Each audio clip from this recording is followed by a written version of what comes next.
Faut que je me motive. Idéalement. Mais c'est qu'elle va se moquer de moi, la madame. Allez, il va falloir que je ne dérive pas en lisant les dérivations. Ça va être le plus gros Bonne chance. supplice. Merci. Bien, du coup, bonne existence à la rediff. On va commencer la lecture du résumé du tome 1, si ça fait longtemps, si vous n'avez pas tout compris, et ou si vous voulez pas lire ou entendre le tome 1 parce qu'il est plus brouillon et que vous voulez quand même savoir l'histoire, ce qui se passe. C'est l'occasion. Donc au début, ça va être une petite... C'est vraiment l'auteur, donc moi qui parle directement. Et après, vous allez voir, tout est expliqué de toute façon. Bonjour à vous. Merci pour votre curiosité et contribution. Nous allons tenter de résumer le tome 1 et ses aventures. Tenter. Une manière de ma part d'attirer tout de même des lecteurs, reconnaissant que son style est très débutant, donnant ainsi la possibilité de découvrir les tomes suivants sans être trop perdu. Vous avez des questions supplémentaires, il y a l'adresse mail spécialisée, du coup qui s'affiche à l'écrit et que je donnerai au pire un jour sur le live si quelqu'un demande. Sinon, vous demandez directement. Avant tout, le premier tome est très en dialogue, c'est-à-dire que la majorité des lignes sont des échanges verbaux. C'est vrai. Le style de narration s'est très vite instauré, centré sur le couple principal, pour le premier tome du moins. Une manière de le faire ressortir a été le côté de donner l'effet gras à l'écriture pour le garçon et l'effet souligné pour la fille. Les autres personnages sont en italique, avec leur nom devant la réplique. Les pensées sont quant à elles entre parenthèses et à description neutre. Les volets qui suivent s'ouvrent aux autres protagonistes en détail et en plus de description de l'environnement sans être une photo écrite non plus. Parce que je vais laisser la parole à un des chouchous. L'histoire était disponible à la base sur Wattpad et Nico est souvent dans les favoris. On se demande pourquoi. Voilà, en espérant que vous ne serez pas perdu au milieu de tous les noms. Tout sera bien expliqué, paniquez pas. Et surtout que ça vous plaira et que ça aura l'effet voulu et que ça vous donnera envie de rencontrer tout le monde. Donc, est-ce que vous êtes prêts à entendre Nicolas dériver? C'est-à-dire exister. Absolument. Allez, c'est parti pour un mal de tête. Bonsoir, alors je vais tenter de pas me perdre dans mes pensées. En même temps, elles sont merveilleuses. Voilà, ça commence bien. À l'aide. Et vous allez vite comprendre que je suis génial et un peu fou, mais vous n'avez pas idée d'à quel point. Bon, vu qu'il faut faire les choses correctement, je vais vous présenter les personnages principaux, nous forcément. Mais avant ça, nous faisons appeler les Wolves, d'où le titre Bien vu Michel. Nous sommes un groupe d'amis, enfin une sorte de famille. Je vous parle de l'an tome 3, donc je vais préférer rester vague et général pour être sûr de ne pas mélanger. À force des aventures et de ma sagesse, on devient trop savant pour le pauvre calendrier d'humain. Il me fatigue déjà. C'est terrible. Ainsi, la raison de la création, enfin les, et du nom ne seront pas révélés ici. Oui, c'est aussi car j'ai la flemme. Sinon, le leader, c'est Jake. Les liens et événements majeurs de chacun seront présentés plus loin, Jean par Jean.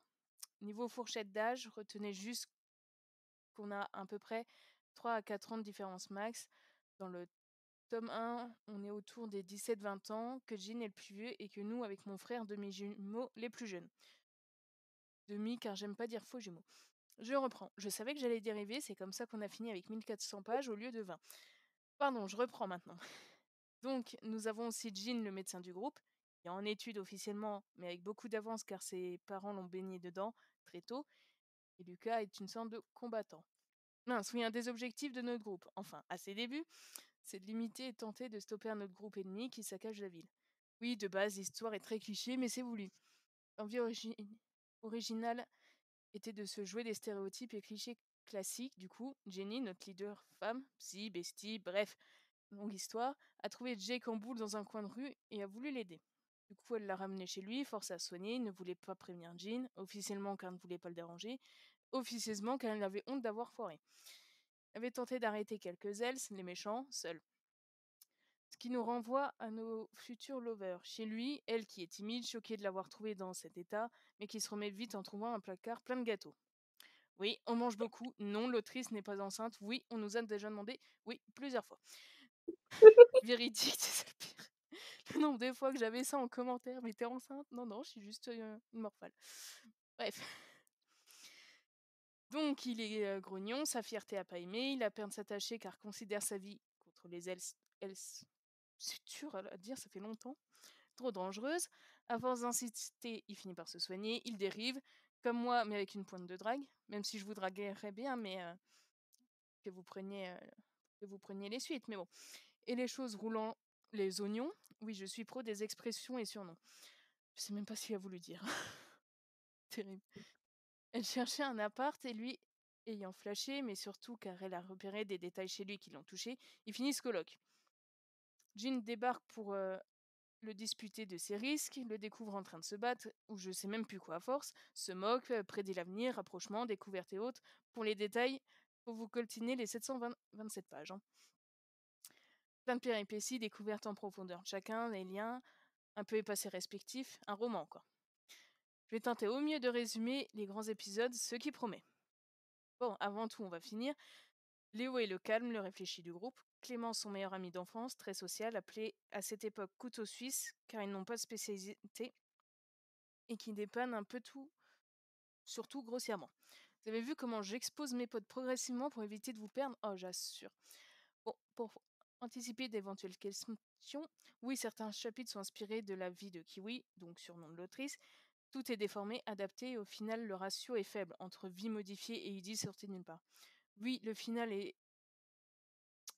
du tome 1 est parti d'une dérive mentale de la Casa des Papel, avec le côté anticipation des réactions ennemies poussées. Oui, pendant le voyage en Corée, spoiler, ouais, se base sur des faits, mais à Paris. Ouais, certains personnages secondaires sont inspirés d'anciennes amies réelles avec leur accord, manière de les remercier de lire à l'époque. Les noms des personnages d'ailleurs étaient choisis par elle, événements très rarement en lien avec le réel par contre. Benjamin est mon demi-jumeau et moi je me nomme Nicolas. Dans le 1 et le début du 2, nous sommes les espions qui, pour lui, piratent et moi m'infiltre chez l'ennemi. Les raisons de mon cas dans mon prénom sont à découvrir. Et bim, la meute est exposée. Je vais, pour- oui, je vais pouvoir poursuivre et me baser sur la liste des chapitres du 1 afin de suivre la chronologie et d'être sûr de ne rien rater de trop important. Oui, un carnet de stats avec le nombre de mots par chapitre, le thème qui est présent et le lieu a été fait. Oui, ça a bien dérivé pour un truc censé faire 20 chapitres Wattpad. Bref. Le peuple sera résumé avec ses caractéristiques, son physique, ses relations et caractères à la toute fin, histoire que ça vous fasse un repère pour les suites. Je crois en vous. À partir de là, il y a Jean qui va essayer de venir pour cadrer les choses parce que ça portait déjà loin. Donc quand il y aura une voix plus calme, ça sera lui. De toute façon, en général, on le reconnaît quand c'est Nico. Hein. J'ai pas besoin de Oui, préciser. Enfin, Nico est plus, waouh! Je suis l'homme parfait. Jen est plus posée. c'est pas il est l'homme parfait, il est l'incarnation de la perfection. Attention, il serait capable de Oui, venir te bouder pour cette injonction à son effectivement, honneur. effectivement. Ah, mais le nombre de fois qu'il donne mal à la tête, c'est terrible. Bonjour, je vais rester dans les parages pour cadrer les explications, connaissant le phénomène, pour ne pas trop vous embrouiller. Bien vu. En plus, ça les familiarisera avec nos dialogues du génie comme moi. Commence donc. Dans une contrée très lointaine, bon, en France, aucune ville en particulier ne sera nommée pour citer précisément. Ah ouais, sinon vous viendrez nous embrasser en folie et puis ça serait la cohue. Oui, donc on disait en France de notre temps. Tome 1 a été écrit au lycée. C'est aussi pour ça que le style et nos caractères sont encore légers. Mais au moins on grandit avec les lecteurs. Rectification, tu vieillis. Dans ce royaume, nous découvrons que notre cher génie adore les cookies. Manger en général, comme nous, tu nous le diras. Et que Jake la compare beaucoup à un chat au vu de ses comportements. Et c'est ainsi qu'une fois les smacks faits, il la surnomme chaton, basique, simple, basique. On se recentre. Donc ils se rapprochent, se mettent ensemble, mettent un siècle à conclure. Elle a plus qu'accepté dans la meute, devient importante pour nous tous, nous aide grandement dans nos missions, intervention contre les Hells par exemple, et on finit à l'intégrer. On tente une sorte de cérémonie, mais c'est trop le bazar, elle finit par avoir quand même son bracelet d'appartenance au groupe. Jake leur a fait un pour le couple, c'est la fiesta. Il découvre qu'il a une sœur, Jenna de son vrai nom, Eva en couverture. Elle a été kidnappée super jeune et se retrouve sur un coup du sort alors qu'entre-temps elle est devenue la meilleure amie de Jenny. Joie, fête, présentation, Lucas finit avec. Bon, avant, il y a l'histoire du père. Tu vas un peu vite. Pas faux. Jacob, un tic un peu instable et chelou, se faisait passer pour son père. Il était un peu agressif et à part. Quand il se fait démasquer comme étant avec les elfes, il menace Jenny de mort, classique. Ouais, elle est souvent prise en monnaie d'échange, j'annonce, hein. Encore une fois, pour détourner les clichés, vous verrez, c'est marrant. La mère de Jake confie qu'elle a accepté cette arnaque pour protéger Eva, que le vrai père est porté disparu quand il était parti à la recherche d'Eva. Après des recherches, on le pense mort, tristitude, peine. Mais en fait, il est vivant, il revient pour donner un produit inconnu à Clément pour le sortir de son coma parce qu'il s'est pris un camion. Oula, tu dérives un peu trop vite. Bon, en résumé, disons que la famille de Jake, c'est le gros foutoir, mais que sa sœur Eva est enfin retrouvée, que sa mère va mieux et que son père n'est pas mort. Son faux père, lui, donc Jacob, hein, s'est suicidé après avoir parlé à Paella, qui est son vrai père. Calme-toi. Donc oui, Paella est le surnom que Nico donna à John, le vrai père de Jake. Jacob et lui avaient un groupe comme Jake dans les années lycée-fac, eux aussi, avec d'autres personnages qu'on verra plus tard. Ouais, ça c'est juste la famille d'un des membres, vous comprenez mieux pourquoi il y a 700 pages. Essayons de Oui, suivre la chronologie. Oui. oui, on voit très bien, Ah, c'est le terrible, pourquoi hein. du comment. Ah, mais j'ai dû faire des schémas rien que pour sa famille, tellement que c'est l'anarchie, hein. À chaque fois, les gens, quand je publiais sur Wattpad, ils faisaient mais va falloir arrêter là, il y a trop de révélations, on pète une durite et le chapitre d'après, il y a juste un smack, tu sais, le contraste. Ça se calme pas rendu au tome 3. Jamais. Jamais. Je pense, en plus, là, avec mes stats que je fais, je pense que je peux dire sur les actuellement 3 tomes et un septième, si j'ai à peine une dizaine de chapitres full calme, c'est déjà un miracle. Terrible. Ah, essayons de suivre la chronologie, Nico. Plus précisément, après les officialisations du couple, Jenny et Jake nous embarquent, enfin, on part en groupe, dans un chalet. Ah ouais. Il y a eu 2-3 blessés, Léo et Leila perdent leur fœtus dans une mauvaise chute. Bon, il est en couple avec elle depuis 3 ans, c'était un accident, bref. Comment il résume ça, mais c'est terrible. Faut pas qu'il fasse psy, lui, je pense, hein. Non? Le massacre. Bon, Clément, lui, se retrouve perdu dans le froid avec Jenny. Jake les retrouve collés. Ils évitaient le froid. Lui est ultra jaloux au début. Toujours, hein. Du coup, il y a des tensions. Laurine, sa copine passagère à Clément, le largue à l'arrache. Lucas s'amuse beaucoup avec sa nouvelle petite amie Eva. On finit par entendre des tirs, on se planque.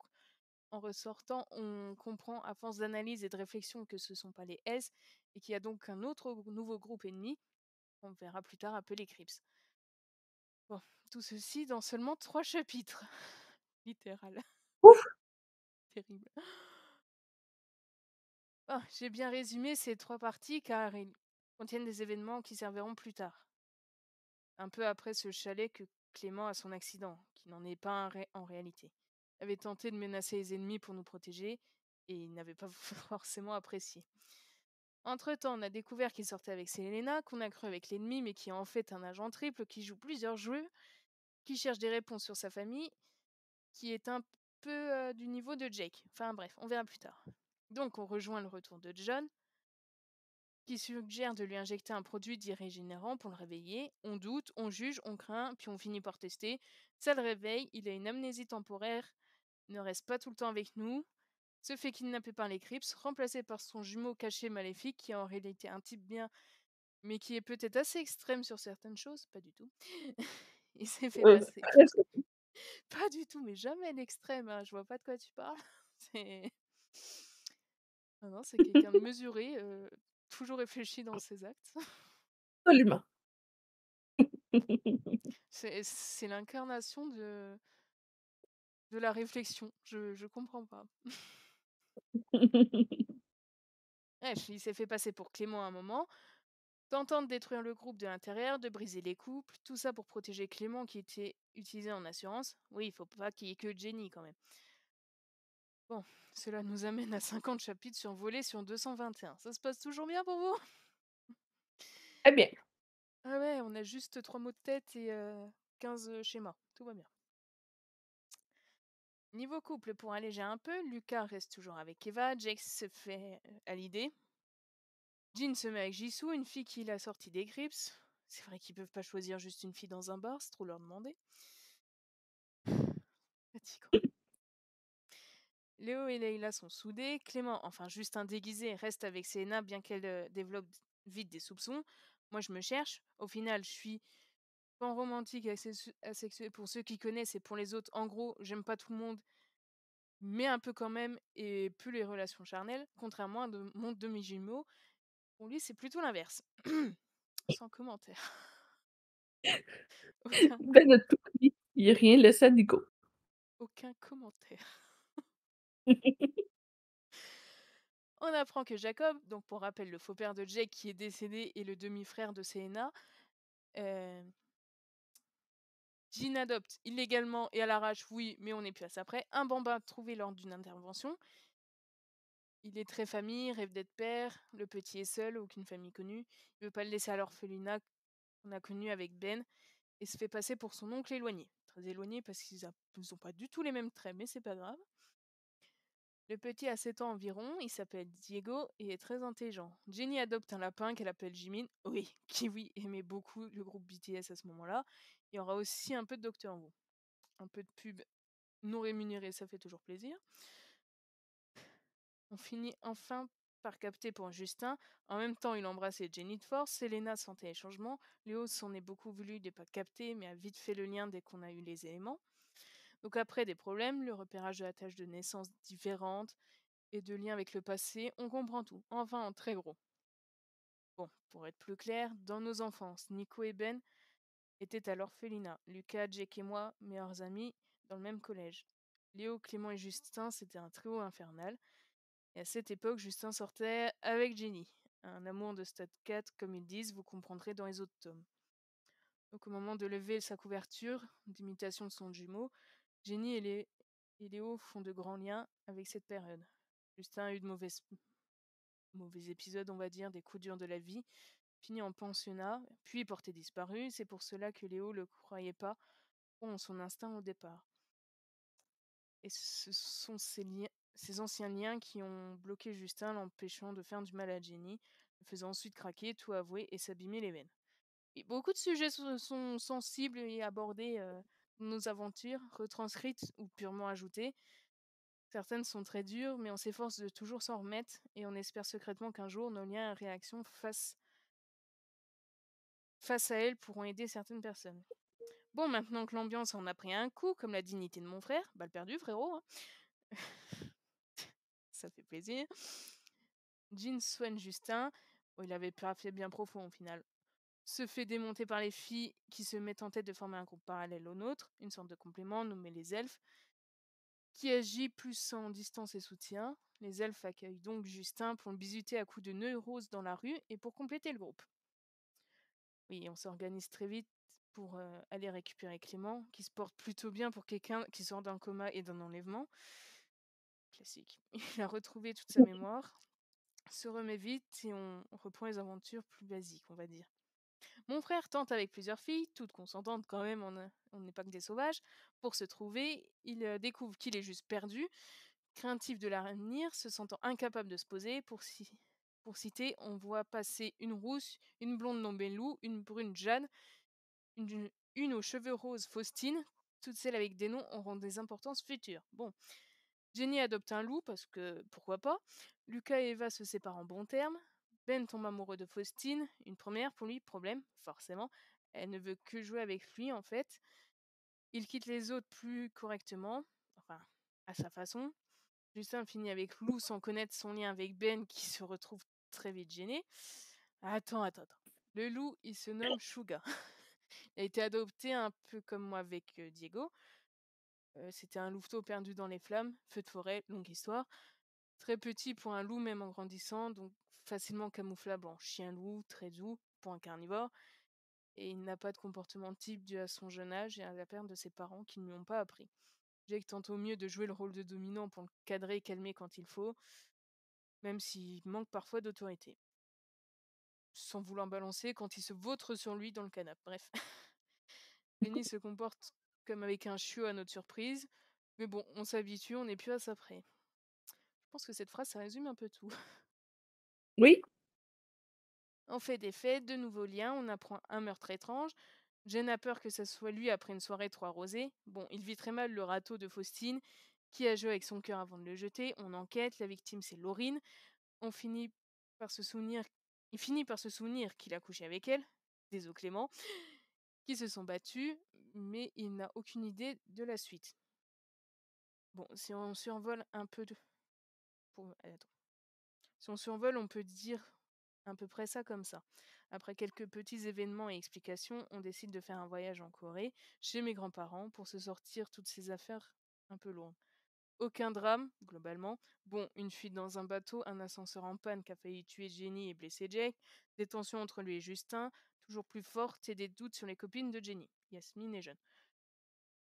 Tout va bien pour nous, quoi. On revient, découvre que la personne dont Nico se rapprochait avant qu'on parte fut une victime du meurtrier de Laurine. Oh, je suis mal, je prends l'enquête en affaires personnelles. Justin est très, voire trop proche de Jenny, et Lou finit par le quitter avant de se faire séduire par Lucas.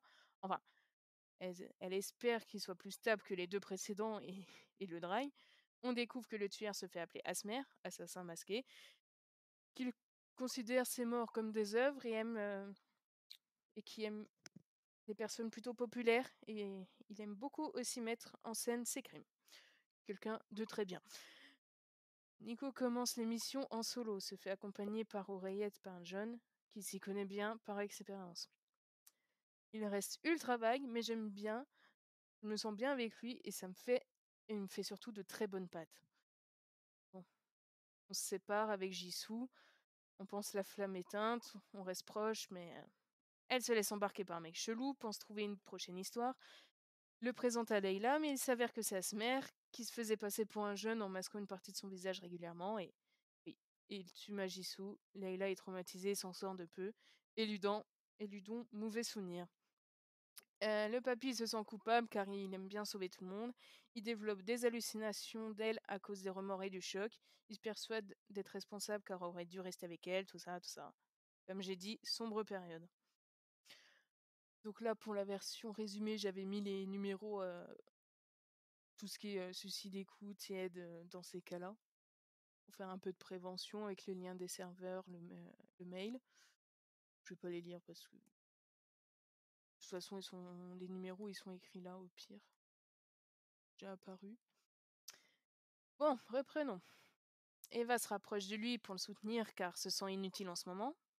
Je ne ferai aucun commentaire. Il apprend à la connaître. Ils se font des bisous, même si ses hallucinations bloquent le couple et la santé de Jean qui imite Justin, mais en plus profond cette fois.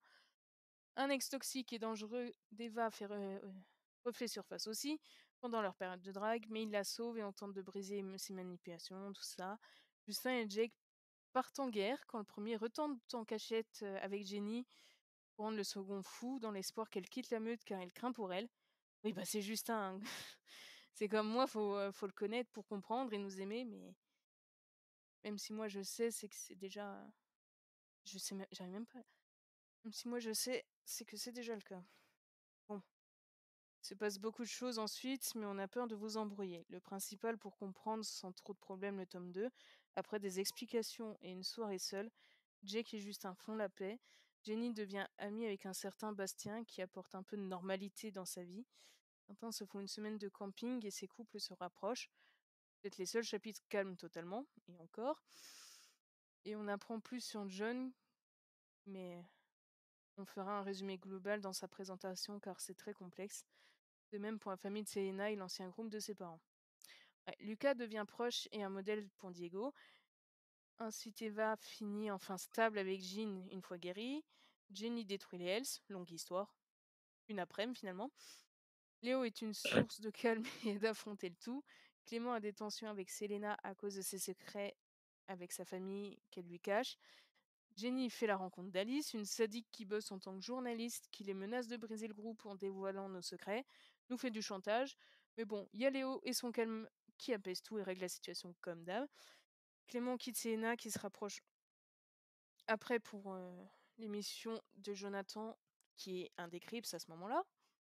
Elle tente de gratter des infos, se prend au jeu pendant que Clément sort avec une secondaire. Une petite étoile parce qu'on explique les secondaires après.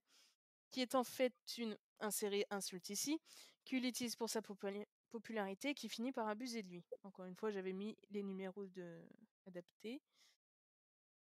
Jonathan se fait attaquer par Asmer alors qu'il se rend compte qu'il sert d'appât que je jette à côté et que je guette à côté pour secourir Selena. On se fait attaquer, on survit de justesse et John vient nous récupérer alors que je suis troué à la tête et au crâne comme d'habitude et Jonathan en crise existentielle, évanoui de douleur et qu'on apprend que John fait des échanges avec un petit coffret avec Asmer. Plus rien ne va. Normalement, la moitié des personnes sont perdues à ce moment-là. Toute personne saine Oui. d'esprit n'a rien compris. C'est normal, c'est parce qu'il y a Nico dedans. On découvre aussi que Jeanne, donc la pote de Jenny, est la complice de ce tueur. C'est la panique générale, trop de drames d'un coup. Je finis à moitié prisonnier des Crips. C'est l'habitude. Et, enfin, c'est ce qu'ils croient surtout. Mais je sors par un souterrain secret en cachette parce qu'ils sont un peu débiles. Jonathan a un brusque changement de comportement après l'affrontement avec Asmer. Il vrille, il prend la place de Klaus. Donc, Klaus, ancien membre du groupe de John et leader des Crips. Selena reste amoureuse de lui malgré tout et cherche à comprendre.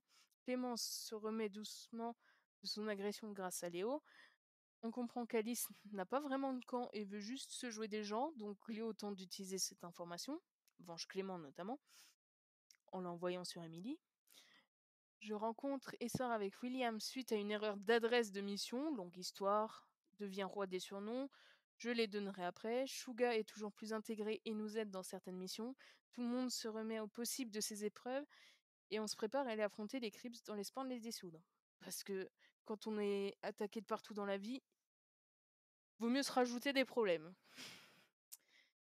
Jake confronte plusieurs fois John car il doute de lui à cause de ses échanges louches.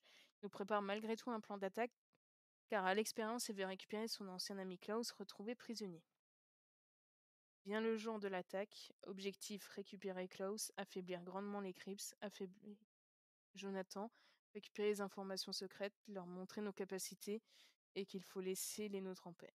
Explosion, tir, flamme, bagarre, c'est ce qu'on fait croire. On simule une attaque frontale, on se laisse capturer progressivement et nous enferme séparément.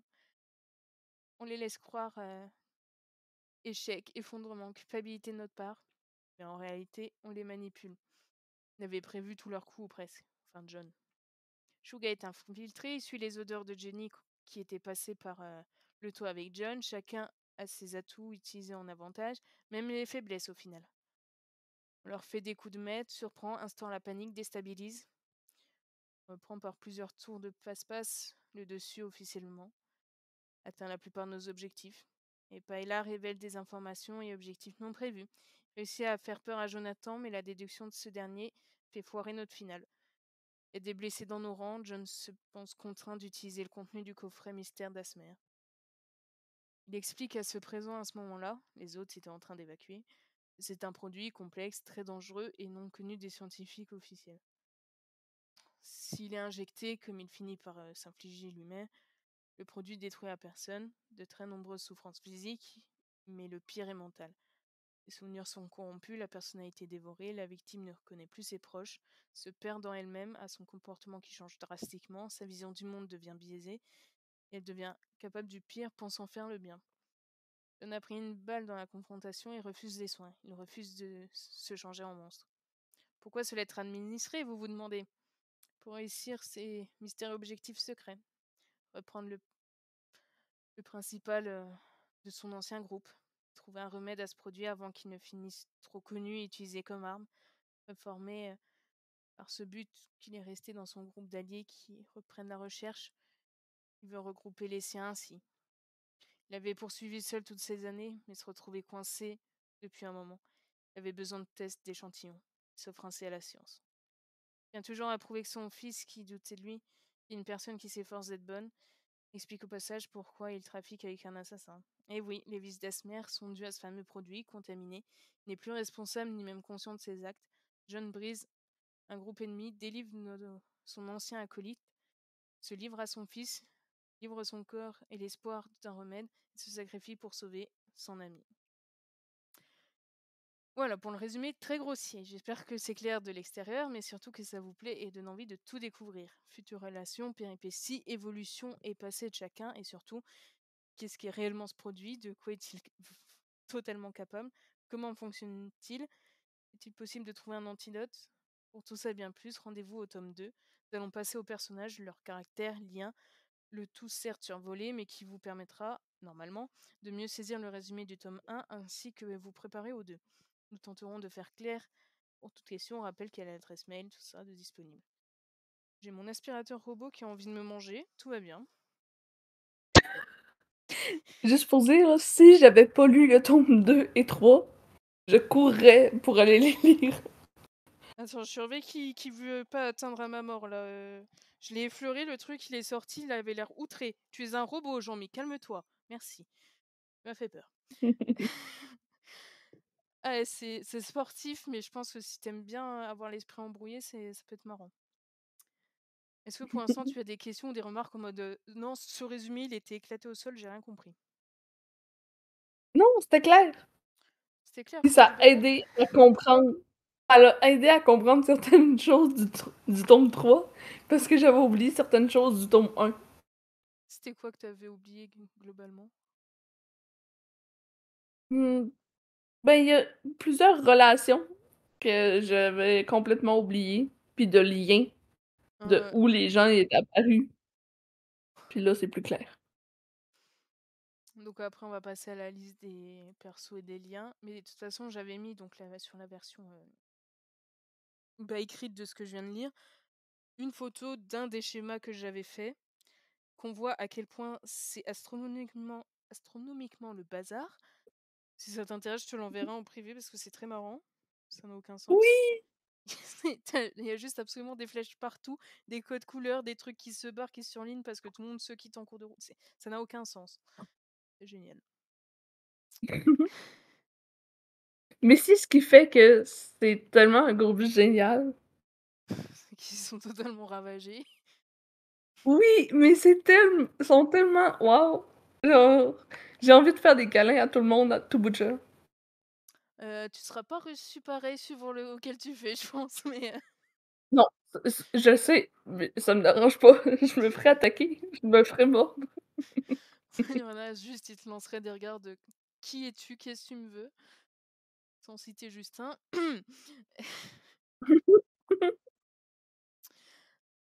Alors, mon ordi est possédé, tout va bien. C'est normal, les trucs électroniques avec moi, c'est la routine, j'ai l'habitude. Alors, est-ce que je lis les résumés et toi tu rajoutes au besoin des trucs ou est-ce que tu présentes comment toi tu les perçois? Comme tu préfères. Tu bien parti, je te laisse faire. D'accord, chef. Donc, je vais lire le truc et au besoin tu complètes à la fin de chaque Oui, description. Marche. Alors, au début, on avait Jenny, donc on rappelait que c'était elle en souligné. Parce qu'à la base, il devait y avoir que Jenny et Jake, hein, principalement. Donc après, ça a vraiment dérivé. Mais en fait, cette histoire de mettre les caractères gras soulignés italiques, c'était parce que je trouvais que c'était chiant et vite lourd dans les bouquins classiques où tu disais toutes les 2 secondes, dit-il, s'exclama-t-il, que machin dise ça, que tu te perdais facilement quand il y avait plus d'une personne qui parlait, que tu savais plus qui disait quoi et que c'était redondant. Et je me suis dit, bah, on va faire comme totalement ça. d'accord, ça m'aide énormément.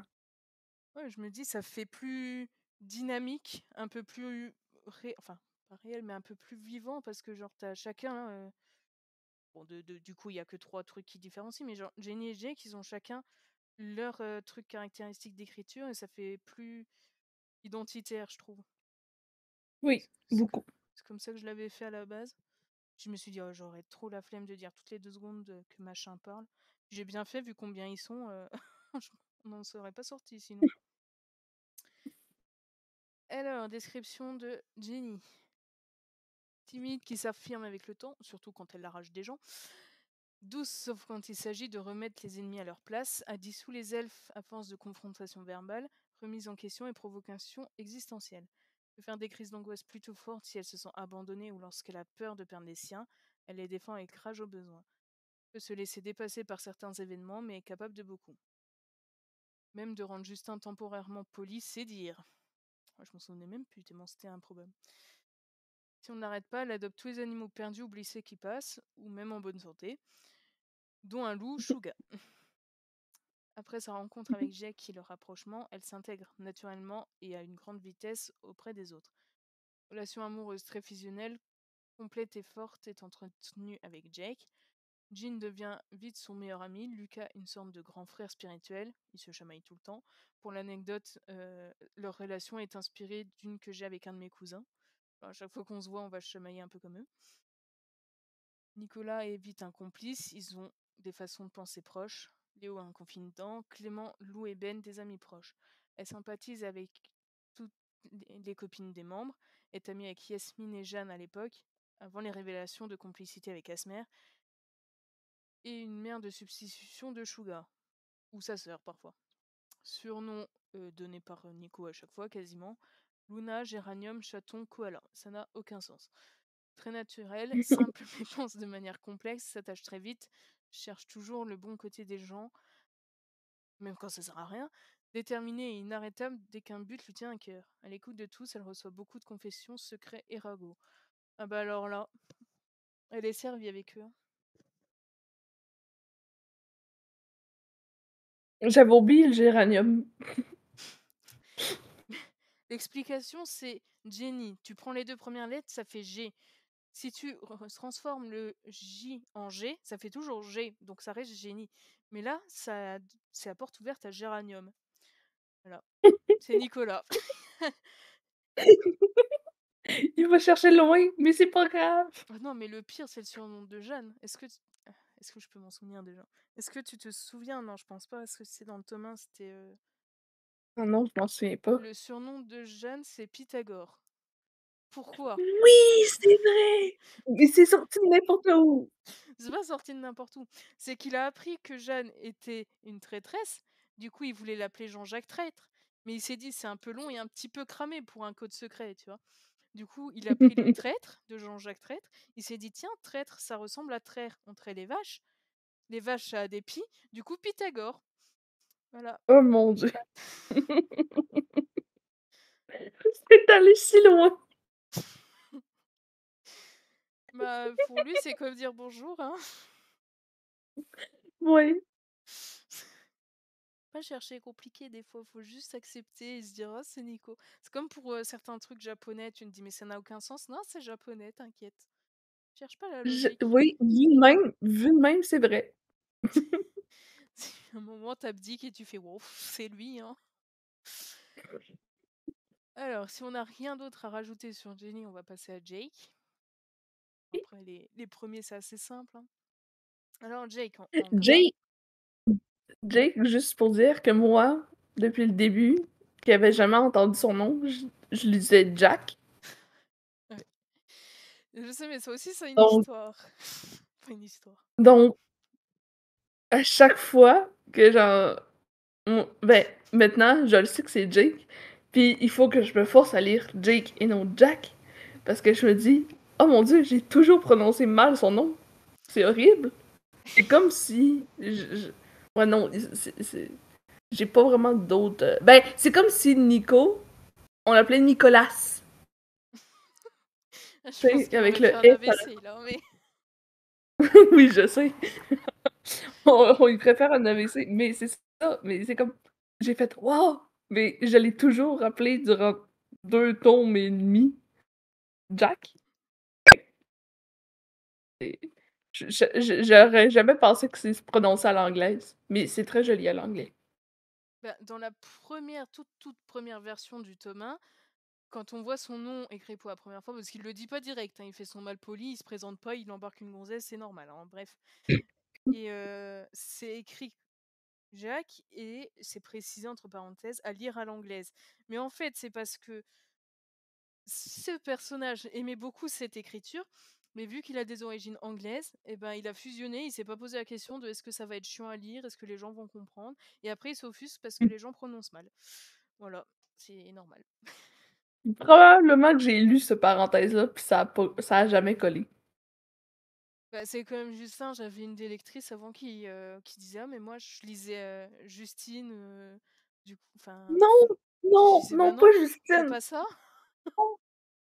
Ah, qui le Non! lisait Justin, par exemple, ça c'est Justin. Justin, le N ne se prononce pas, c'est un ouais. «n». Bah, c'est surtout que Justine, c'est un peu la version féminin. Et Oh bon, oui, puis il y a un «e» aussi.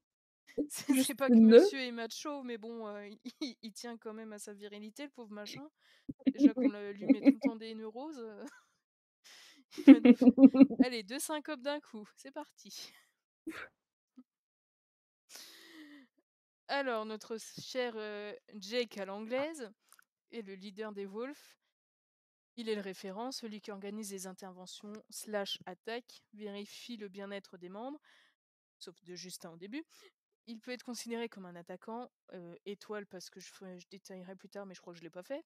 Même s'il coordonne très bien, même à distance. Affirmé, il a cependant une confiance d'apparence. Il refoule en réalité de nombreuses peurs et insécurités. Il doute beaucoup de lui et de ses compétences, en particulier lorsque ça concerne ses proches. Ils ont tous le même point faible, c'est pas du tout pratique. Il a beau se remettre constamment en question, il affronte ses craintes sans hésiter pour accomplir son rôle. Très jaloux sur le plan amoureux, pas besoin de préciser, hein, je pense que tout le monde avait compris. Jenny est sa première copine.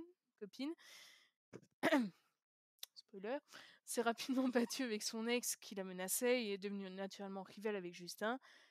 Quand il a compris qu'il avait une histoire très fusionnelle et toujours active, il a mis du temps à comprendre et accepter leur lien, sont devenus platoniques et juste entre gros guillemets amical.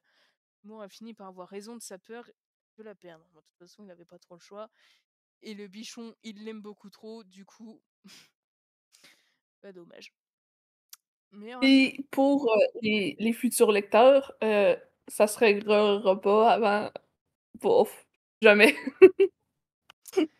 Ça va toujours rester, légèrement tendu.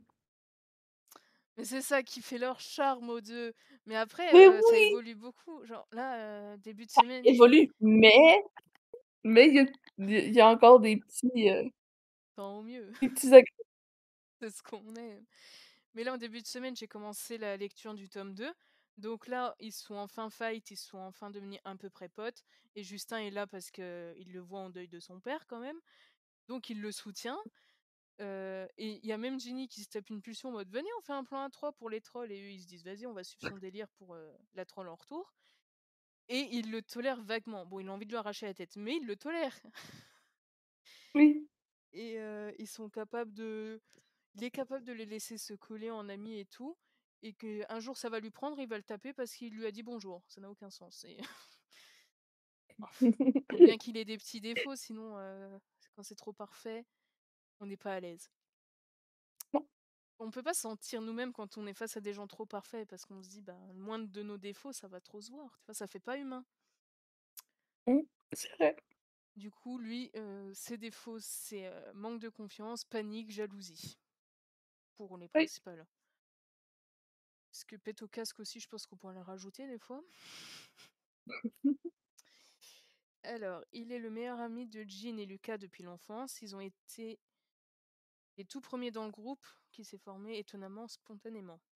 Bon, ça c'est encore développé, mais c'est développé fin du 2, voire dans le 3, donc je ne dis rien maintenant, mais c'est plus complexe que ça. Comme tout finalement dans ce truc. Oui. Théo est celui qui l'apaise le plus, assure sur beaucoup de points. Clément l'a aidé avec Justin et les louveteaux, étoiles. Mais c'est juste pour dire que les louveteaux, c'est Benjamin et Nicolas, sont ses parfaits partenaires de bêtises. On ne dira pas parce que pareil, des liens sont révélés plus tard, mais il n'y a pas que ça, bref. Après avoir appris pour son père, Nicolas est devenu une sorte de frère spirituel, se réconfortent mutuellement de leur carence familiale. Surnom Alpha et Wistiti parce que, les contrastes, c'est marrant. Très méfiant des inconnus, il semble souvent en alerte pour anticiper les dangers potentiels. Un petit peu anxieux le frérot. À Jean, peine. médecin en devenir, le plus âgé des membres, le papa de cette bande de gosses comme il le dit souvent, il peut lui arriver d'être le pire par moment. Très proche du concept de famille, a été jusqu'à adopter Diego pour le protéger des changements de famille d'accueil. Très réfléchi dans la retenue, il préfère le dialogue à l'action. Sauf dans certains cas où là t'as pas envie qu'il passe à l'action.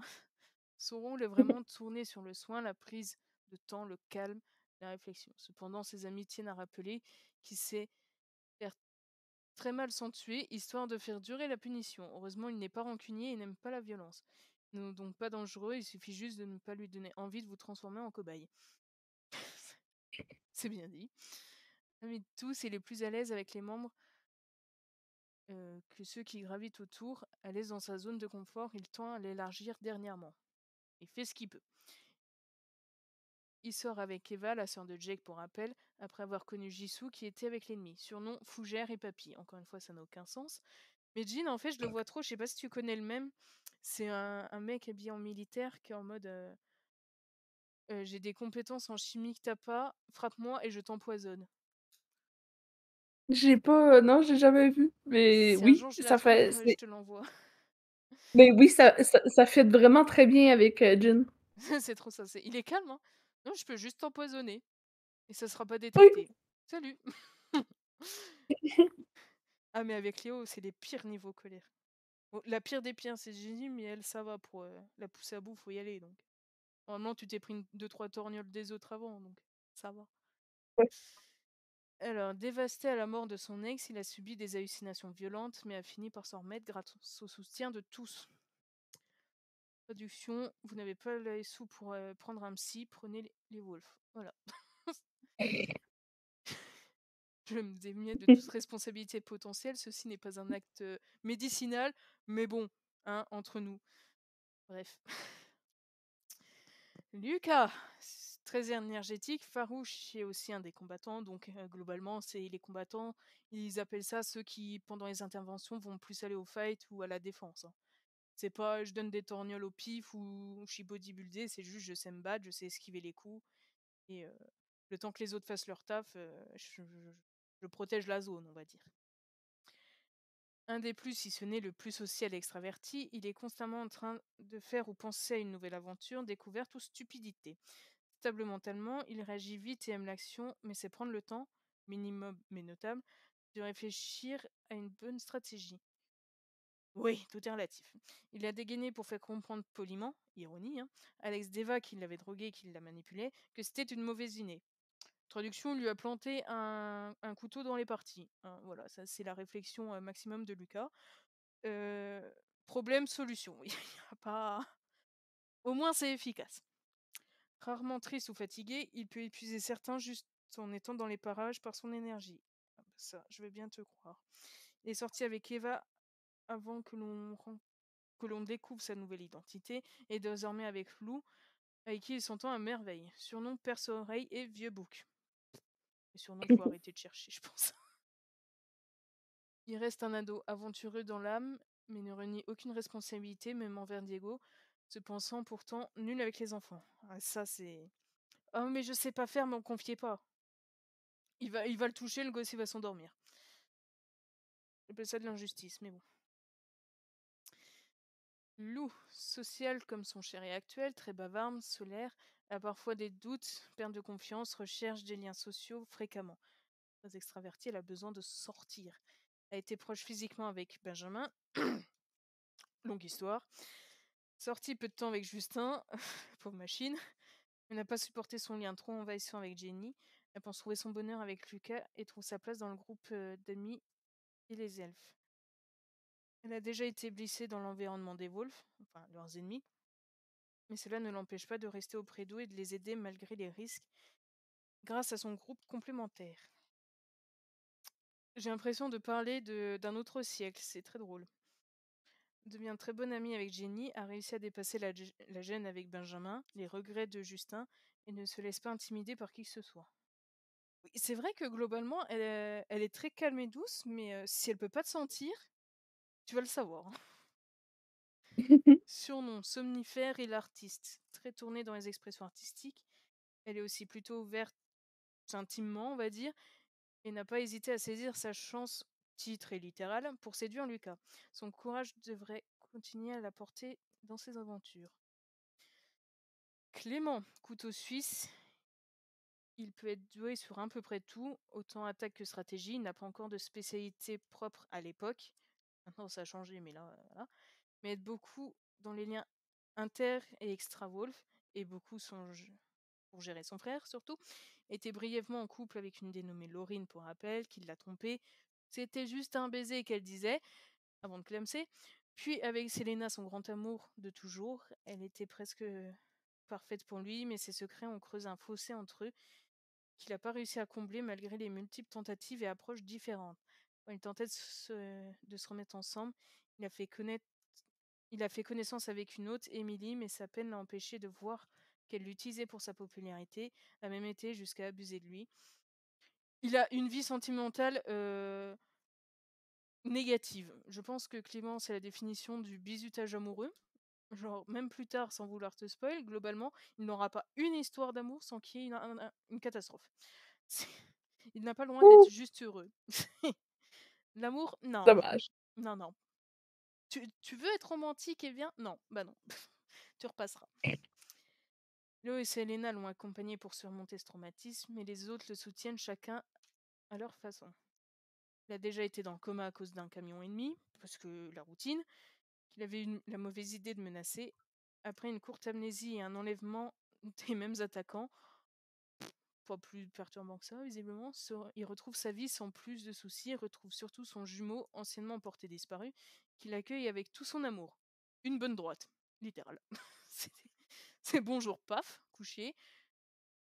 Surnom, alors tu vois que c'était pas fini, mais ses surnoms à lui, ça doit être Pepperoni. Je sais pas pourquoi, mais c'est comme ça. Léo, la définition du calme, la zen attitude personnifiée. Rien ne le perturbe, rien ne le fait paniquer. Quelle que soit la gravité de la situation, il a une solution à trouver pour lui. Plutôt en retrait, surtout dans le tome 1, il sait se mettre en avant pour réussir à calmer la panique générale. Il a réussi à lui tout seul à arrêter l'effet boule de neige provoqué par Alice, capable de parler des pires crises d'angoisse, de calmer les pires crises d'angoisse ou existentielles. Rien n'est plus sûr pour les siennes à venir. Je suis pas désolée. En couple depuis 3 ans avec Leila, il a failli avoir un enfant, mais une mauvaise chute dans les débuts de grossesse a stoppé ce début d'inconnu pour lui. Surnom Ruisseau. La légende raconte qu'il est très dur à énerver, mais que si ça arrive, on pourra comparer ce spectacle à un Léviator déchaîné, au cas où un Pokémon capable de détruire une ville avec une seule contrariété. C'est globalement ça, hein, c'est autant Justin qu'on va faire juste après, il s'énerve tout le temps pour un rien, mais il lève la voix, au pire il conne le mec, mais c'est fini. Non, non, Léo, t'as pas envie non plus. Tu préfères que tous les autres s'énervent contre toi en te passant dessus toute la journée plutôt qu'une fois Léo, je pense. Et pourtant, on penserait tellement pas ça parce qu'il est tellement, genre, juste calme, posé, mignon. Justement, les personnes calmes, elles gardent tout et le jour où ça pète, c'est que c'est mérité. Oui. Du coup, t'es mort. S'il n'y a pas de contrat, c'est bon, bah, t'étais là, tu l'as énervé, t'es plus là. Mais ouais, Léo, là, je vois dans le tome 4, c'est bien parti pour qu'il soit ultra plus présent. Il y a pas mal de chapitres qui sont tournés presque que sur lui. Donc, on va découvrir d'autres facettes de lui, même si pour l'instant, le calme reste dominant. Justin, alors le premier mot c'est provocateur, sans chaud, rebelle. Je pense que, que tout est dit, on peut passer à autre chose. Oui. On peut pas mieux résumer que ça. Il paraît souvent sans gêne, froid, prétentieux, qu'importe. Dur à le décrire sans caricaturer. Globalement, la loi ne vaut pas ses priorités, ses limites sont ses sentiments. Et sa motivation aussi. Se fait passer pour un bourrin insensible pour endosser sans problème le rôle du méchant et préserver ses proches. Ça ne gêne pas de faire ce que d'autres considèrent de mal du moment que ça apporte du bien aux siens.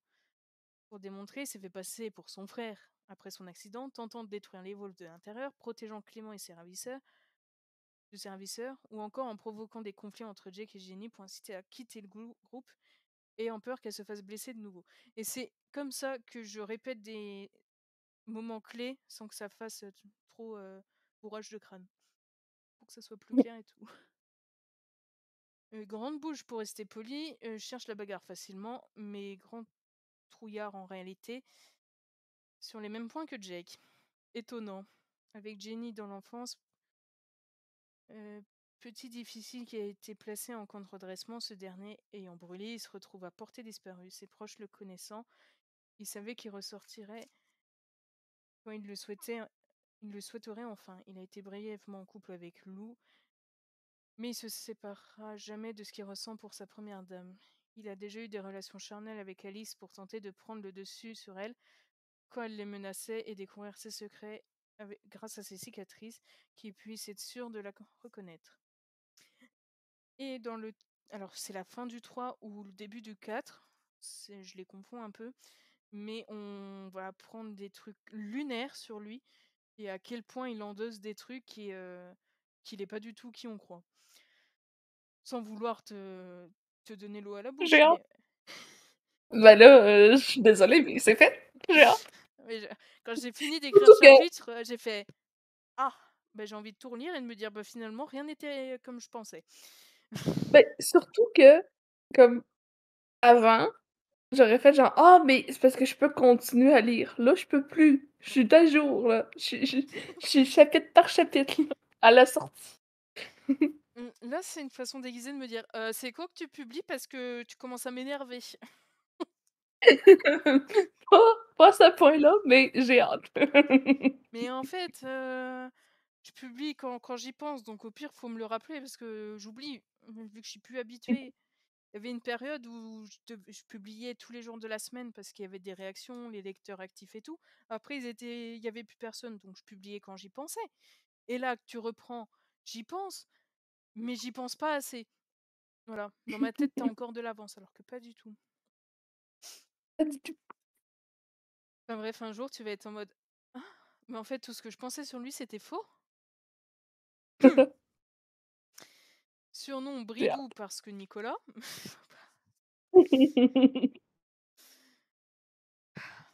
Benjamin. Sans commentaire. Encore enfant sur certains points, oui. Notamment relations amoureuses, oui. Il est espion comme son frère, plus dans le piratage et récupération informatique. Très joueur, aime l'intérieur et le confort, mais aussi l'action. Il est souvent simple de caractère, peut-être pour compenser son frère, oui. En fait, il faut prendre Nicolas, il faut faire photo négative pour avoir l'opposé et t'as Benjamin. Il y a une crise existentielle que Léo n'a pas pu stopper car n'avait pas été mis au courant et a eu peur de rater des choses importantes de sa jeunesse. Oui, enfin quand il a foiré avec Faustine, le résumé de sa vie amoureuse. Après une relation légère tant niveau risque que profondeur, donc c'était Mina, mais elle, elle était là, elle a existé, elle a crié sur Jenny, elle s'est fait virer. Bon, c'était pas pertinent, c'était marrant. Il a voulu tenter plusieurs relations pour voir ce qui lui correspondait. Il a tenté donc avec une rousse portée disparue, hein, Lou blonde, et Brune Jade et Faustine cheveux roses, dont il a ressenti pour la première fois de réels sentiments. Cependant, malgré que chacun soit d'accord et au courant, il semble avoir subi le karma et a beaucoup souffert des bras de Faustine qui jouait avec ses sentiments. Il s'en est beaucoup voulu, a craqué et tenté des contacts avec des inconnus, dirons-nous, dans des boîtes un peu totalement déchirées, finissant par cocher avec Laurine, c'est écrit Faustine, mais c'était Laurine, qui avait fini entre-temps chez l'ennemi. Innocenté pour son meurtre, il semble avoir retenu la leçon. Bref, veut bien faire désormais, mais toujours dans le flou de ce dont il a besoin. Oui, bon, c'est Benjamin. Bref. Surnom cuillère C'est parce Benji. que. Oui, c'est le Benji, le petit bolos de l'amour. Il est mignon, mais eh, grandit. Après, c'est marrant qu'il galère. Nicolas, donc avec un K, mais qu'à partir de je ne sais plus quel tome, parce que au début ça va, mais 3! après il fait un attente. Le 3, je pensais que c'était la fin du 2, tu vois. C'est au 3 qu'il Non, fait ça. c'est vraiment, au 3e, puis c'est pour ça que je comprenais pas, au c'est Ouais. parce que j'avais cliqué par accident, sur le comme un chapitre que tu venais juste de publier, puis je comprenais pas pourquoi tout d'un coup c'était Nico avec un K, alors que comme le chapitre que je suis en train de lire, c'était Nico avec un C. Bah après, il y a l'explication toujours efficace de parce que Nico. Parce que Nico, oui. Il est Oui, sympa. mais après ça, j'ai eu le chapitre explicatif que, ben, en fait, c'est juste que le jour de son anniversaire, il a fait: «Coucou, je préfère Mais avec un K». ouais, il faudrait que je relise parce que je sais même plus la version officielle qu'il a donnée. Bref. La version officielle, c'est rien. Il a juste fait genre: «Aujourd'hui, c'est ma fête, je veux faire un caprice, je veux avoir Nico avec un K». C'est pas un caprice, c'est une prise de conscience existentielle. Alors je me souvenais que ça sortait un peu de nulle part, mais je pensais qu'il avait une explication, même bidon ou foireuse, mais Non, non, c'est non, aujourd'hui je m'appelle avec un K, tu me saoules pas. OK. c'est ça. J'ai plus les mots, Et ça Bref. me fait beaucoup rire, puis j'aime ça parce que Nico, c'est Nico, quoi. Bah, C'est la spontanéité. c'est ça, c'est le naturel un peu éclaté au sol. C'est qu'à chaque fois que je fais mes statistiques de chapitres et tout et qu'il apparaît et qu'il est prédominant, je sais qu'il va y avoir le thème drôle. Sauf quand il déprime et Oui, là, c'est encore plus triste que quand il y en a qui dépriment de ouf. Mais là, oui! tu sais qu'il est là, tu bien. T'as un coup de mou dans ta Mmh. vie, tu cherches un chapitre où il est là, tu bien. Oh, t'es dans une mission super importante et dangereuse. Oh, bah tiens, je vais m'arrêter pour mater un mec et puis demander une glace à la mangue. Parce que, oh, bah tiens, j'ai Parce fini que chez un inconnu parce que je sais pas lire un 6 et un 9. Bon, bah, je vais squatter ses toilettes. Parce que. Et à c'est l'époque, Nico. ce chapitre, il a d'ailleurs aussi une anecdote, c'est qu'à l'époque, j'avais une pote alors qui avait la flemme de lire, mais qui regardait pas mal d'animes, tout ça, et qui une fois m'a dit: «Je te mets au défi de mettre 7 extraits de phrases dans un chapitre». Et c'était la phrase «Ouvre mon gros, mon beau, sinon je vais faire devant». Donc c'était un personnage comme lui devant les toilettes, et puis bah, vu que c'était Nico, ça passait crème. Du coup, défi relevé sans problème. Comment le résumer? Ce fou, taré, détraqué, c'est pas mal. Roi des surnoms, pro des tournures de phrases étranges, très bon espion en infiltration, sauf en cas d'erreur d'adresse.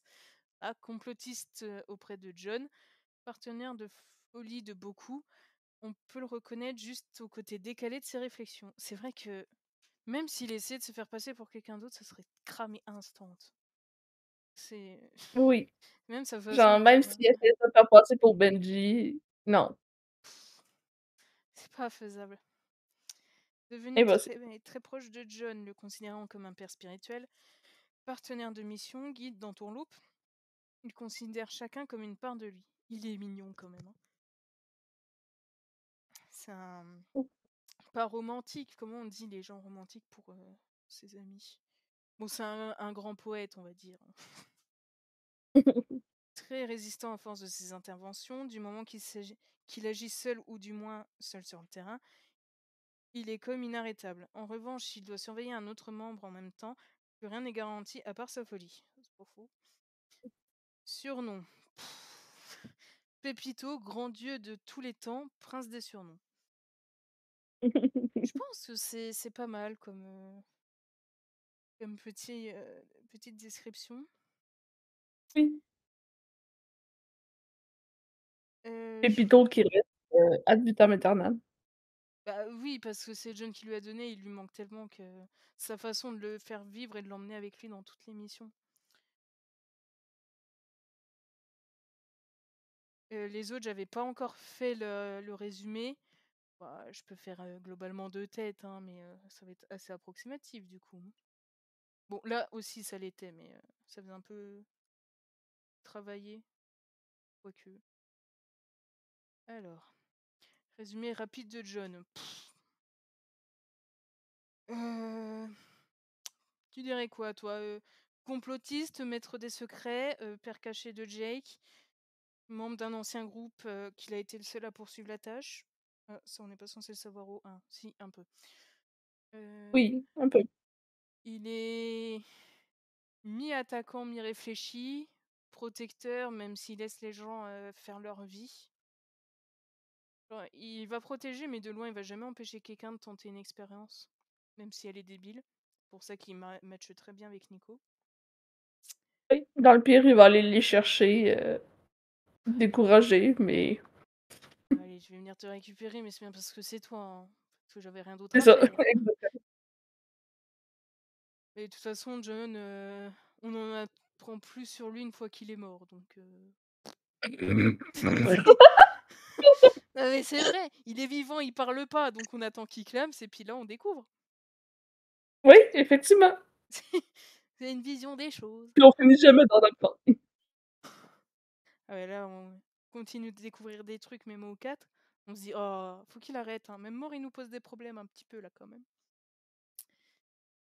Klaus, ben Klaus, bourrin, vénère, le mec il peut être gentil, il a bon fond, mais des fois il s'y prend très mal. C'est le père biologique de Selena. De base dans le groupe de John, il pète un câble et il dirige les Crips parce que, monsieur est pas content. En soi, il y a de vraies raisons, mais je peux pas les dire sans spoil, alors, on va dire que juste monsieur est pas content. De toute façon, tu le regardes, tu te dis: «Lui, c'est quelqu'un qui est pas très heureux dans sa vie». Lui, son surnom, c'était, je crois que c'était Pastèque. Je confonds tout le temps Pastèque et Potager, mais non, Pastèque, c'est Klaus. Eva, c'est la meilleure amie de Jenny. L'ex de Lucas est dans le tome 1 en couple avec Jean, sœur biologique de Jake. Très influençable, manipulable, gentille. Elle a bon fond, mais elle est pas. Enfin, faut la surveiller, quoi, parce que elle est pas douée pour beaucoup de choses. Enfin, elle est douée sur certaines choses, mais tu la surveilles pas, elle se fait embarquer par n'importe qui, quoi. Oui. Et après, sans vouloir dénoncer, elle est inspirée, même son caractère, d'une vraie personne et qui était totalement comme ça. En mode, elle est super gentille, tu t'éclates, mais tu la surveilles pas, c'est fini, quoi, hein. Petite catastrophe ambulante qu'on aime bien, mais ça va qu'elle a une sacrée évolution dans le bouquin, quoi. Enfin, Oh oui. sacrée. Dans le 2, pas trop, le 3 un petit peu, dans le 4, je lui redonne une autre chance, mais je promets rien, hein. Jacob, ben, le gosse bisu de la vie, hein. Qui s'appelle, surnommé Dory par Nico parce que je cite: «Il a oublié que la vie ça pouvait être marrant», parce qu'il s'est fait exploser le crâne sur un parking en face de John. C'est le fils biologique d'Asmer et adoptif de Klaus, né un peu instable avec des soucis de gestion de colère, d'impulsivité, mais c'est expliqué dans le 3 et 4 en détail. Ouais, les trucs vraiment importants, il faut avoir leur confiance, donc il faut avoir bien lu. Oui. Bastien, le seul mec normal de ce monde. C'est le seul mec qui a que des problèmes C'est vrai, normaux. hein, quand tu y penses comme ça. C'est, c'est lui, il existe, il est juste normal. Il n'a pas de problème chelou, il traîne pas avec la mafia, il se fait pas kidnapper, il est juste tranquille. Mais pas tranquille comme Léo, en mode cherche pas les problèmes, juste un. Il y en a un. J'ai pas le contexte. Il y en a un de quoi? De Bastien. Ah, de J'avoue, normal j'ai pas peut-être. vu. Ouais, il faut le temps que je me reconnecte. Oui, un de normal. Oui, c'est le seul. Faut l'encadrer, il faut en prendre soin parce il est même pas fragile. C'est bien, c'est beau, c'est rare. Oui, C'est étrange. Je me bats depuis 2 chapitres pour le maintenir normal parce que ça le rend unique d'être normal à ce stade, je trouve. Genre, c'est le pote de oui, Jenny, il cherche pas les problèmes. Des fois, il tacle Jake, mais sans aller comme Justin à le mettre sur un toit. Il est là. Sa meuf le trompe avec son meilleur pote, il va pas faire un scandale ou la tuer, il va juste aller boire dans un verre comme quelqu'un de normal. c'est vrai Il qu'il y a reprend des soin. réactions il y a des réactions qui sont normales. C'est comme il y a rien d'extrême, il y a rien de non, juste normal. Il est là, il fait sa vie, il est pépouze. Même quand je lui mettrai d'autres trucs, je sais plus si c'est dans le 3 encore une fois, mais je vais lui mettre un sale coup. Bon, ouais, c'est la vie, c'est comme ça. On est tranquille. Diego, l'enfant qui est plus mature que tous les autres combinés, adopté à l'arrache par Jin et Jisoo. Il est toujours là pour faire rire, pour poser les bonnes questions, pour mettre mal à l'aise les gens qui se draguent, c'est très drôle. Il s'appelle El Savior par Nicolas, parce que petite dans ma classe, il y avait un mec qui s'appelait Diego et son prénom c'était Savio, du coup El Savior, voilà. Des fois, faut pas chercher plus loin. Selena, caractérielle, mais dans le sens affirmé. Elle sait à peu près qui elle est et surtout ce qu'elle veut faire et ne pas faire ni ne pas être. courageuse, déterminée, assez fiable malgré ses agents doubles, on va dire, même agent triple. Elle est inspirée aussi d'une personne réelle, sauf que ça a changé entre-temps. Genre dans le tome 1, cette personne me disait tu sais que c'est limite flippant parce que j'aurais dit exactement mot pour mot ce que tu as écrit à sa place. Je fais ouais, je sais, ça s'appelle le talent. Bon, entre-temps, cette personne a changé. C'est pour ça que j'ai préféré que Selena ait une autre orientation plus tard, on va dire, même si elle reste présente. Elle s'appelle Pizza par Nicolas parce qu'il avait faim. Elle est très pertinente et ça change des filles trop kawaii et qui ont besoin d'un mec pour s'en sortir. Je fais très bien la voix de la pique-nique quand même. Genre, non mais je peux me débrouiller par moi-même en fait. Je ne refuse pas de l'aide parce que je reconnais que je ne suis pas une déesse, une entité divine et que je peux avoir besoin d'aide, mais je peux me débrouiller toute seule. Et ça fait plaisir. Jisoo peut être un peu comme ça, sauf qu'elle a des réactions un peu... Bon, je vais aller dans un groupe de gangsters parce que la vie ça craint. Mais quand elle tombe sur les bonnes personnes comme Jin, elle peut être ramenée à la raison.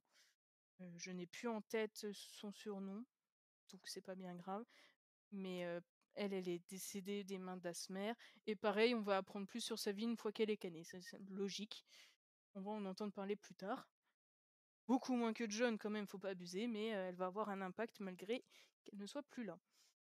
Alice, avec un Y, excusez-nous madame. Manipulatrice très intelligente, fourbe et sadique. Elle existe et elle tient à ce que le monde le sache. Je pense que c'est une bonne façon de la résumer. Elle est là et elle tient à ce que tout le monde la sente passer. Oui. Tu es dans ma vie, bah tu vas t'en souvenir. On peut croire qu'il n'y a pas vraiment de raison, en soi il y en a quelques-unes, même s'il y a, même avec des explications, elle a le côté bah, je peux, pourquoi je m'en priverais, c'est marrant. Elle. C'est pas du double jeu ou indécise dans le camp, c'est juste. Elle agit pour elle-même. De temps en temps, ça concorde avec les objectifs d'autres personnes, donc si elle y trouve un intérêt, elle va aider. Mais sinon, ben, faites votre vie, moi je fais la mienne en fait. Je m'en balèque. Mon balèque, sauf si je peux vous pourrir un peu l'existence, parce que c'est marrant. Ouais. Elle, c'était pareil, une lectrice qui me l'avait inspirée. C'est que des fois, elle réagissait à tout ce qui était un petit peu sadique et tout, mais gentil. Mais tu vois, ah, tu nous as laissé sur un suspense trop fort, c'est sadique, ça me met à fond et tout. Et une fois, pour la troll, j'ai créé ce personnage. Et elle a dit, je l'adore, elle est trop intéressante, ça me fait trop marrer. Et du coup, j'ai poussé le caractère et bah, ça a donné Alice. Du coup, si un jour vous vous plaignez qu'elle existe et qu'elle fait du mal, bah, il faut se plaindre à cette personne. Façon de me dédouaner. Leïla, surnom, je ne sais plus.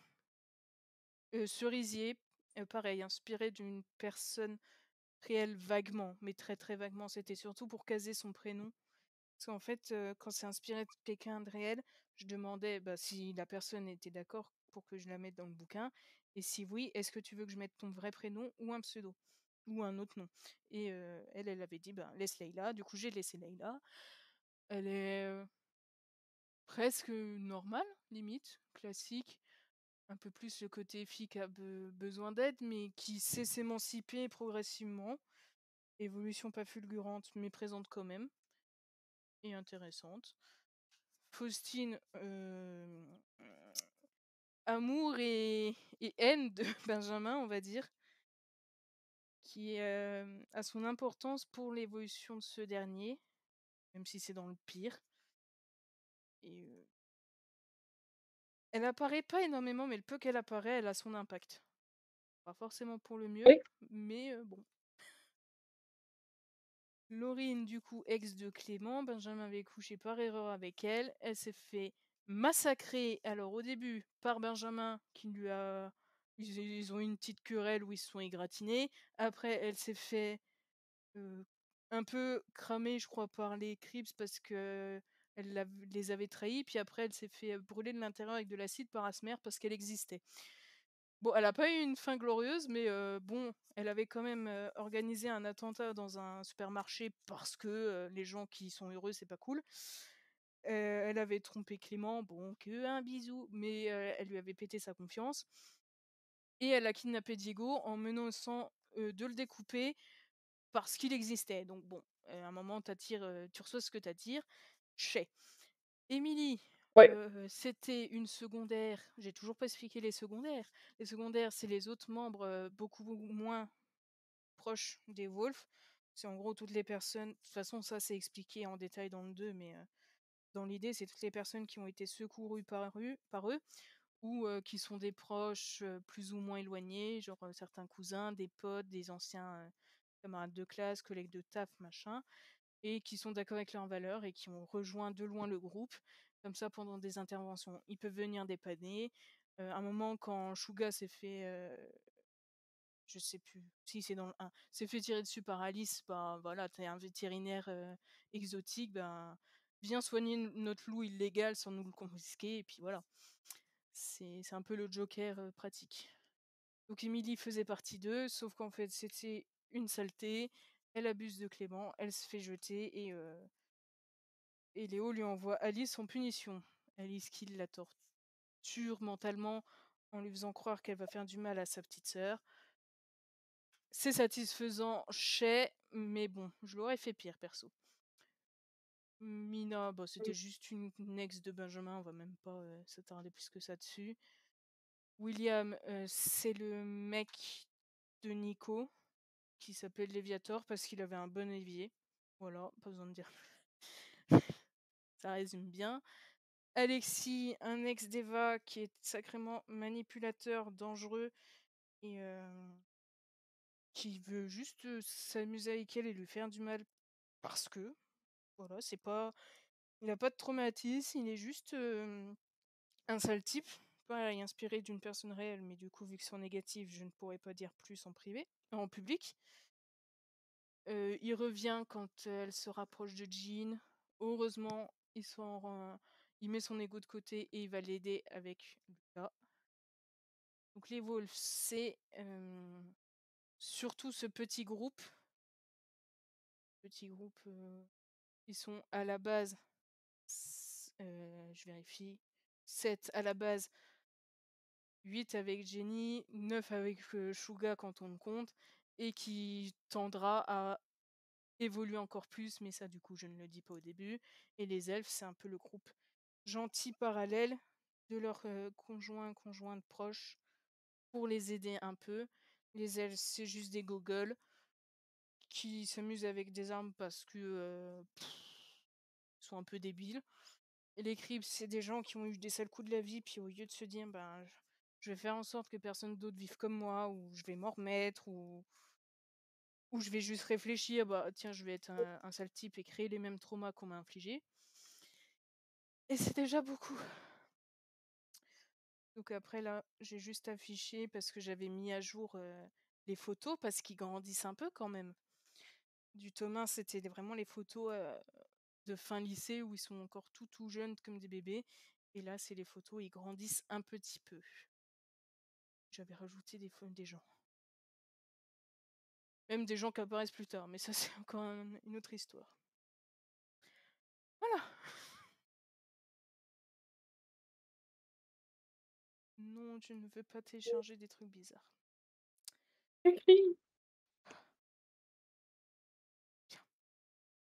Maintenant que je n'ai plus de gorge, as-tu des questions? Non! J'ai parlé pas mal tout le long du live, fait que C'est pour les petites précisions ou des questions bonus qui étaient intéressantes en vrai. Et si tu n'en as pas plus pour cette fois, quitte à ce qu'on se refasse une autre session un jour, mais juste question genre si toi personnellement t'as pas compris, si tu veux des précisions ou des trucs où tu me dis il y a peut-être des gens qui n'ont pas calé, ça peut être intéressant. Peut-être un jour on se refera un truc comme ça si tu le souhaites. Et je pense que sur cette session-là, en tout cas, on a déjà donné beaucoup d'infos. Et je pensais que oui, ça serait moins long. C'est vrai qu'on a utilisé 1 heure et demie. Alors j'ai mis une demi heure à trouver comment te faire parler, mais c'est vrai. C'est un détail. C'est exactement ça. C'était bien, merci filles. Ah, si on a pu faire Merci à comprendre toi. au moins un truc à une personne. Oui, parce que là, je crois que tu devais partir à 17h, toi, en plus. Enfin, 17h, nous, Non, on est je en... pars pas, c'est juste j'ai pas dit que je partais, c'est juste que, d'ailleurs, mon estomac commençait à me le faire sentir. J'ai dit qu'à 17h, moi, j'essayais d'aller manger parce que Donc là, parce que, ça fait une heure ben que je te parle que eux, ils mangent tout le temps alors que t'as faim. je commence à avoir faim, oui. J'ai donné faim à tellement de personnes quand j'écrivais les chapitres. Le nombre de fois où on me disait à cause de toi, je suis obligée de me faire un 4 heures parce que tu m'as donné trop faim. J'y peux rien si c'est des grosses gros tas, hein, Jenny et Nico ensemble, c'est que de la nourriture. Oh, Lucas, il est pas en reste, hein, puis il est louveteau non plus, puis Clément, enfin, c'est tous des sacs, hein. C'est pas.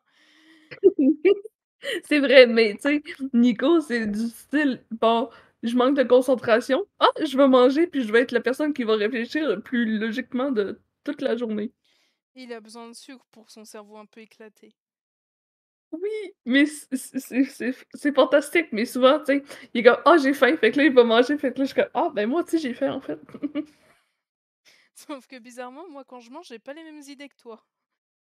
Peut-être pas plus mal pour la Effectivement. sécurité du monde. Oh oui, parce que je me dis: «Ah, je pourrais faire comme Nico, puis manger, puis peut-être ça m'aiderait à faire mes devoirs». Non, pas du tout. C'est juste Nico. Ah non, mais ça l'aide pas pour ses devoirs, hein, faut pas rêver, il trouve juste des prénoms éclatés au sol, hein. Ouais, je vais te libérer pour que tu ailles enfin te sustenter, ma pauvre. Et, Merci. bah, en tout cas, merci beaucoup à toi. C'est fort Merci sympathique aussi à toi. de le faire si bien entouré. J'ai pu en apprendre plus sur comment paramétrer Twitch Oui. et entendre quelqu'un rire et me dire effectivement c'est vraiment éclaté au sol, c'est très plaisant. Merci Bella. Je suis sûre que tu vas encore manger un truc super bizarre. Heu, je sais pas, je vais regarder ce que j'ai dans le frigidaire parce que je suis pas, ben, je suis chez mes parents et non à l'appartement. Donc, je vais fouiller de qu'on trouve ici. Je vais me faire un dictateur russe dans mon char. Hey! Le petit temps de latence de ah, c'est vrai, vu comme ça.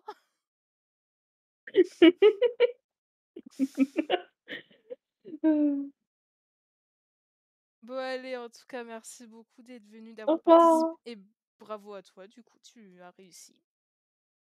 Oui, bye. Bye, merci.